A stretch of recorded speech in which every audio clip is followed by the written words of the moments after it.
প্রিয় শিক্ষার্থীবৃন্দ, তোমরা সবাই কেমন আছো?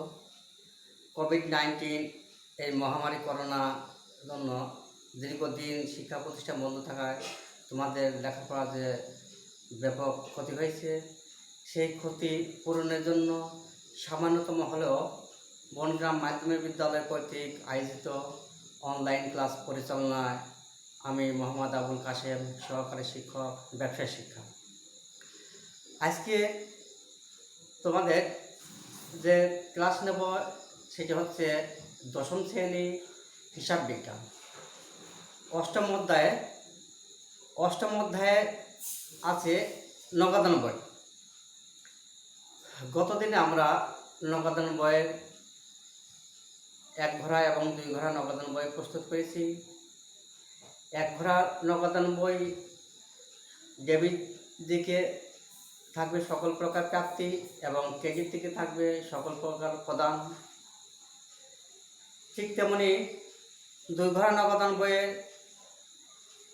এক ঘোড়া নগদান বই থেকে দুই ঘোড়া নগদান বইয়ে অতিরিক্ত কলাম থাকবে ডেবিট দিকে ব্যাংক কলাম এবং ক্রেডিট দিকে ব্যাংক কলাম। এক ঘোড়া নগদান বই প্রস্তুত করতে ডেবিট দিকে 5টি কলাম থাকবে এবং ক্রেডিট দিকে 5টি কলাম, মোট 10টি কলাম বিশিষ্ট এক ঘোড়া নগদান বই প্রস্তুত করা হয়েছিল। এবং দু ঘোড়া নগদান বই ডেবিট দিকে 6টি কলাম এবং ক্রেডিট দিকে 6টি কলাম, মোট 12 কলাম বিশিষ্ট ঘর নিয়ে আমরা দু ঘোড়া নগদান বই প্রস্তুত করেছিলাম। আজ আমরা প্রস্তুত করব 3 ঘোড়া নগদান বই। 2 ঘোড়া নগদান বই এবং 3 ঘোড়া নগদান বইয়ের মধ্যে পার্থক্য হলো ডেবিট দিকে থাকবে প্রদত্ত বার্তা এবং ক্রেডিট দিকে থাকবে প্রাপ্ত বার্তা। অর্থাৎ 2 ঘোড়া নগদান বইয়ের যে কলাম আছে তার থেকে শুধু ডেবিট দিকে 3 ঘোড়া নগদান বইতে ডেবিট দিকে একটা কলাম প্রদত্ত বার্তার ঘর বেশি থাকবে এবং ক্রেডিট দিকে প্রাপ্ত বার্তার ঘর বেশি থাকবে। তাহলে পরে 3 ঘোড়া নগদান বই প্রস্তুত করতে ডেবিট দিকে 7টি কলাম এবং ক্রেডিট দিকে 7টি কলাম, অর্থাৎ 14 কলাম বিশিষ্ট 3 ঘোড়া নগদান বই প্রস্তুত করা হবে। ঠিক 2 ঘোড়া নগদান বইয়ের ন্যায় 3 ঘোড়া নগদান বই আমরা প্রস্তুত করব। 3 ঘোড়া নগদান বইতে আমরা ডেবিট দিকে দেব সকল প্রকার প্রাপ্তি, সেটি নগদে হতে পারে, ব্যাংকে হতে পারে এবং প্রদত্ত বার্তা। ক্রেডিট দিকে থাকবে সকল প্রকার প্রদান, যেমন সেটি নগদে হতে পারে, ব্যাংকে হতে পারে, আর এর সঙ্গে থাকবে প্রাপ্ত বার্তা। তারপর আমরা মূল বইয়ে 113 পৃষ্ঠা যে একটা কাজ দেওয়া আছে, এই কাজটা নিয়ে আমরা আজকে সমাধান করব। প্রিয় শিক্ষার্থীবৃন্দ, তোমরা নিজ নিজ বই 117 পৃষ্ঠা বের করো। এখানে একটা কাজ দেওয়া আছে, এই কাজের মাধ্যমে আমরা 3 ঘোড়া নগদান বই প্রস্তুত করব। তোমরা দেখতে পাচ্ছ বোর্ডে একটা 3 ঘোড়া নগদান বই আমি সম্পন্ন করেছি। তোমরা বইয়ের পৃষ্ঠা নম্বর 113 এখানে একটা কাজ দেওয়া আছে। এখানে দেওয়া আছে অন অফ ট্রেডার্সে 2017 সালে জুলাই মাসে নিম্নলিখিত লেনদেন সমূহ 3 ঘোড়া নগদান বইতে লিপিবদ্ধ করো। জুলাই নগদ তহবিল 4000 টাকা এবং ব্যাংক জমা 5000 টাকা। জুলাই মাসে 1 তারিখে যে টাকা দেওয়া আছে এটি ব্যালেন্স বিডি হিসাবে বসবে। ডেবিট দিকে নগদ 4000 টাকা নগদের ঘরে এবং ব্যাংক থেকে যে 5000 টাকা ব্যাংকের কলমে ব্যালেন্স বিডি হিসাবে ডেবিট দিকে বসে গেল। এখানে 4 তারিখে আছে ব্যাংক হতে উত্তোলন।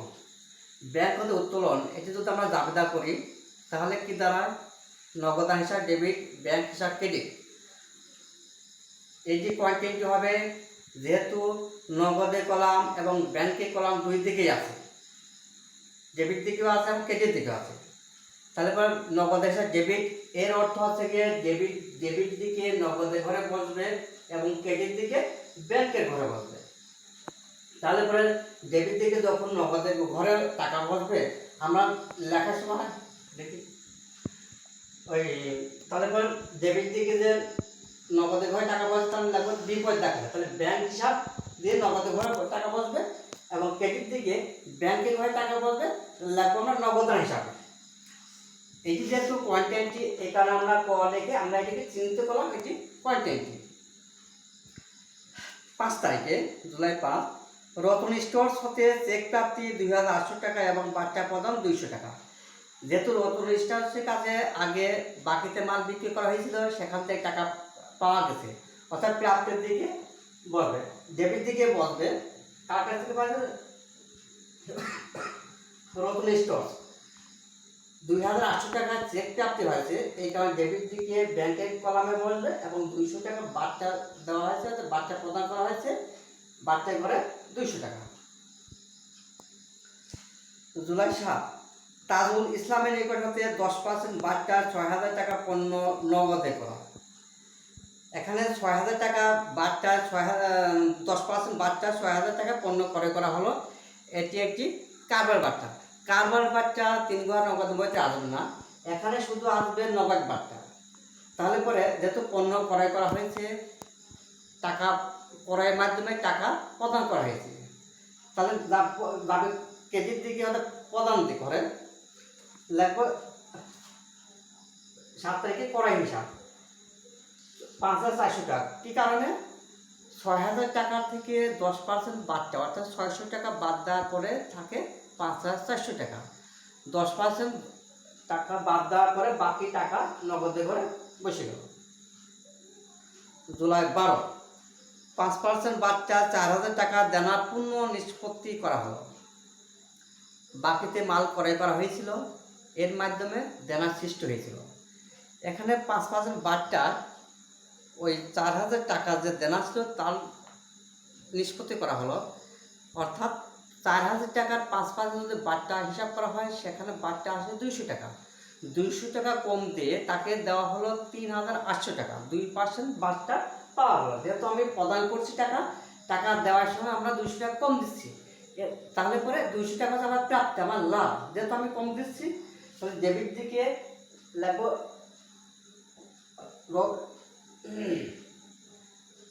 12 তারিখে পাওনাদারকে প্রদান করা হলো। তাহলে পরে আমরা 3800 টাকা নগদে দিলাম, বাকি 200 টাকা আমরা ছাড় পেলাম। দেওয়ার সময় যেহেতু আমি কম দিছি, এই যে আমার লাভ কেজির দিকে বলে, প্রাপ্ত মানটা কেজিতে বসে গেল। জুলাই 15, পণ্য বিক্রয় হতে 8000 টাকা চেক প্রাপ্তি। আমি পণ্য বিক্রয় করলাম, পণ্য বিক্রয়ের ফলে চেক পাওয়া গেল। যেহেতু প্রাপ্তি ডেবিট দিকে বসবে, আর যেহেতু চেক পাইছে, চেকের সম্পর্ক ব্যাংকের সাথে ব্যাংক কলামে বসবে। বিক্রয় হিসাব লিখে আমরা টাকা বসাবো ব্যাংকের ঘরে, কারণ আমরা চেক পেয়েছি। জুলাই 20, 7500 টাকা পাওনার পূর্ণ নিষ্পত্তিতে সেলিনার নিকট হতে 7200 টাকা প্রাপ্তি। সেলিনার নিকট মাল বাকিতে বিক্রয় করা হয়েছিল, সেখানে পাওনা ছিল 7500 টাকা। তার নিকট থেকে পূর্ণ নিষ্পত্তিতে 7200 টাকা প্রাপ্তি, অর্থাৎ 300 টাকা বাচ্চা প্রদান করা হলো। দেনাদার সেলিনা হিসাব 7200 টাকা প্রাপ্তি ডেবিট দিকে বসলে এবং 300 টাকা বাচ্চা প্রদান করা হলো, বাচ্চা কলামে 300 টাকা বসে গেল। জুলাই 28, বেতন নগদে 2000 টাকা এবং চেকে 1000 টাকা পরিশোধ। এখানে বেতন প্রদান করা হয়েছে, কেজির দিকে বসবে। নগদে প্রদান করা হয়েছে 2000 টাকা নগদে ঘরে, এবং চেকে প্রদান করা হয়েছে 1000 টাকা, এটি ব্যাংকের কলামে বসে গেল। উপভাড়াচার নিকট হতে প্রাপ্তি 2000 টাকা। 30 তারিখে উপভাড়াচার নিকট থেকে যে টাকা প্রাপ্তি হয়েছে, সেটি যেহেতু প্রাপ্তি ডেবিট দিকে বসবে, তার উপভাড়াচার হিসাবে রেখে টাকা নগদে করে, যেহেতু নগদ টাকা পাওয়া গেছে নগদে করে। এখন বিষয়টা হচ্ছে, আমরা বাচ্চার শুধু যোগফলটা বসাবো, এখানে কোনো ব্যালেন্স বের করা লাগবে না। ডেবিট দিকে বাচ্চার যোগফল ডেবিট দিকে বসালাম এবং ক্রেডিট দিকে বাচ্চার যোগফল ক্রেডিটে বসাই গেলাম। আর নগদ এবং ব্যাংকের এখন উদ্বৃত্ত বের করবো, ঠিক দুঘরা নগদ বইতে যেভাবে আমরা উদ্বৃত্ত বের করেছিলাম, এখনও আমরা ওই নিয়মে উদ্বৃত্ত বের করব। কিভাবে বের করব? আমরা আপাতত দৃষ্টিতে দেখবো যে কোন দিকে টাকা বেশি আছে, অর্থাৎ ডেবিট দিকে কলামে টাকা বেশি নাকি ক্রেডিট দিকে কলামে টাকা বেশি আছে। আমরা এই অঙ্কে দেখতে পাচ্ছি যে ডেবিট দিকে টাকাটা বেশি আছে, তাহলে আমরা ডেবিট দিকে নগদের টাকাটা যোগ করে নগদের ঘরে বসালাম এবং ব্যাংকের টাকা যোগ করে ব্যাংকে কলাম বসালাম। ঠিক ডেবিট দিকে নগদের টাকার যোগফল আমরা ক্রেডিট দিকে নগদের ঘরে নিয়ে আসলাম। এই টাকা থেকে আয় থেকে ক্রেডিট থেকে যে খরচগুলো আমরা দেখাচ্ছি এই খরচগুলো বাদ দেওয়ার পরে অবশিষ্ট যে টাকা থাকে সেটি আমরা ব্যালেন্স এই মাসের শেষ তারিখে ব্যালেন্স সিটি হিসাবে নগদের ঘরে বসে গেল। অর্থাৎ যে টাকাটা ঘাটতি আছে, যে টাকাটা কম পড়ছে ক্রেডিট থেকে সেই টাকা বসে গেল।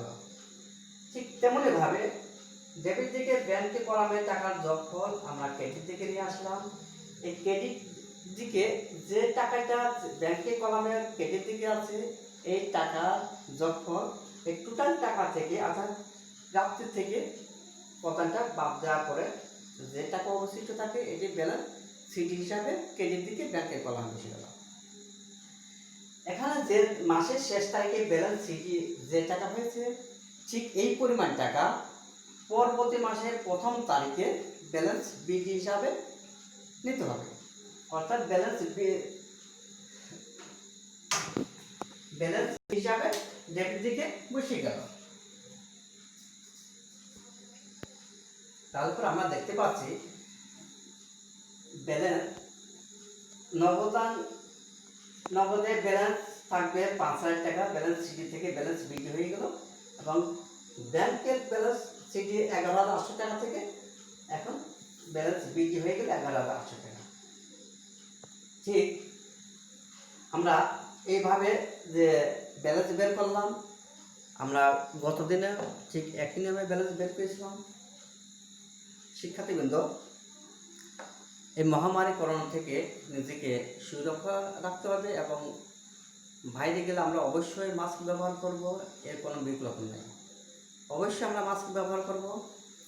আর তোমরা এই অঙ্ক যতটুকু বুঝতে পারছো আশা করি কোনো সমস্যা হওয়ার কথা না। তোমরা তোমাদের নিজের বইয়ের সৃজনশীল অংশের 2 নম্বর অঙ্কে এখানে 2 ঘোড়া এবং 3 ঘোড়া দেওয়া আছে, এই অঙ্কটা তোমরা করো। কোনো সমস্যা হলে পরে পরবর্তী ক্লাসে দেখা হবে।